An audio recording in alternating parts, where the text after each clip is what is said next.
How we doing, everybody? This is Anthony from Pounded Sports, and we're going to go over a preview on this Chattanooga versus Illinois game. A lot of people are talking about it. A lot of people are betting this game. Illinois, Big Ten team, one of the big teams in the Big Ten. So this is going to be an interesting game. Chattanooga, very good defensive team. They won their conference tournament, beating Furman on basically a Hail Mary 3. If you remember that game, Chattanooga was favored by 2, and they won by 1. So they got pushed to the limit by Furman. It makes me interested on how they're going to be pushed to the limit versus Illinois. Does Coburn dominate the paint? As in, Chattanooga has some size inside, and that's where the most that's their bread and butter is the inside. But this Chattanooga team can hit threes. One thing to look out for is Illinois just not playing good at all. They're 1-4 against the spread in their last 5 games, including one and what is this?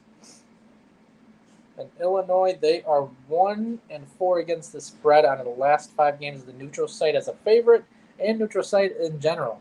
They've been in the favorite more than the past 5 times. They're 1-5 against the spread in the last 6 games versus a winning team. Chattanooga is a winning team, probably a lower level team just because of the conference strength. But Chattanooga has destroyed everybody in their path in their conference. Very weak conference. They met Furman, and Furman, I was very, very big on that game on Chattanooga, and Furman took them to the limit. They actually had that game won.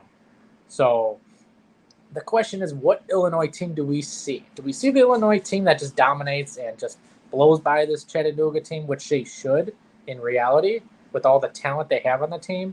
And they're not going to have Coburn next year, so they're going to want to make a run for him. They're going to want to do really well for him because his last year in college basketball. So could this be his final game? I doubt it. I like Illinois to win personally. I also like Illinois to cover the 8.5. It's not really a big play of mine. But this Mox team struggles on the neutral sites as well. But they're very, very good as an underdog. They're 16-6-1 against the spread in the last 23 games as an underdog. I mean, that goes back a long way. So it's been years that they're very good as an underdog, no matter who they put on the court. They're 22-7-1 against the spread in the last 30 games following against the spread loss. Very good bounce back team once they don't cover the game. Their last game was versus Furman -2, and they won by 1. So they did not cover that spread. Trust me, I know. But Illinois, one thing I do know about this Illinois team, you can't trust them down the whole game with a large spread. This is a fairly large spread in which they should cover. But my play is on the first half. Play the first half. Illinois is going to be it's prime time pick for them. It's only 4 points. Basically, as long as they're leading at halftime, they should be able to cover. I'm predicting a 7 to 9 point lead at halftime. Highly recommend the first half over the game.